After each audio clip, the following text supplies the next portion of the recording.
बाडायाम बिरसा मुंडा दो तीना साल रे जन्म लेना? हाँ, 1886 साल रिया गेल मोड़े मेनेट 1875 साल रिया 15 नवंबर हिलो बिरसा मुंडा दोय जन्म लेना। बाडायाम बिरसा मुंडा रेन एंगात आपाता ᱧᱩᱛᱩᱢ दो चेद? हाँ, एंगात ᱧᱩᱛᱩᱢ दो कार्मी और आपात ᱧᱩᱛᱩᱢ दो सुगना मुंडा ताहे कान तकिना। बाडायाम बिरसा मुंडा दो तीना साल रे ओकारे बुंगा तलाव काना? हाँ, 1800 मेनेट 1900 साल रिया 9 जून हिलो टाड़ांग रांची जिहोल खाना रे बुंगा तला लेना। बाडायाम भूमिज लड़ाई दो तीना साल रे हुई लेना?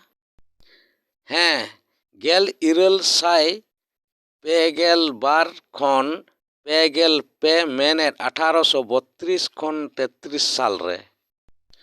तीना साल रे तिलका मुर्मू क्लीवलैंड साहेबे भिंदर लेदेया।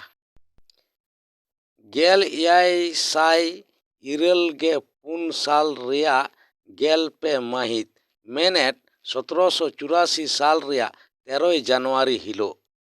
बाडायाम तिलका मुर्मू दो तीना साल रे जन्म लेना? 1854 साल रिया 11 मेनेट 1734 साल 11 फेब्रुआरी हिलो तिलका मुर्मू दोय जन्म लेना। बाडायाम भोगनाडी रे ओकोया गिराते 1,000 दिसुआ को जारवा लेना? सिदू मुर्मुआ गिराते। बाडायाम सांतार ठाकरन दो चिली को मेताय काना?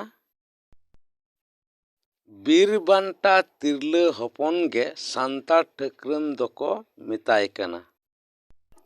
बाडायाम चुनाराम मुर्मू रेन दो तीना हपन को ताहे काना? चुनाराम मुर्मू रेन दो 4 हपन को ताहे काना।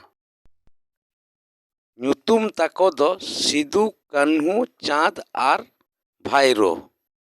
बाडायाम कानू मुर्मू दो तीना साल रे जन्म लेना? हाँ, 1827 साल रे मेनेट 1828 साल रे कानू मुर्मू दोय जन्म लेना।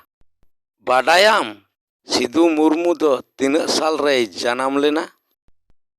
हाँ, 1824 साल मेनेट 1825 साल रे जन्म लेना।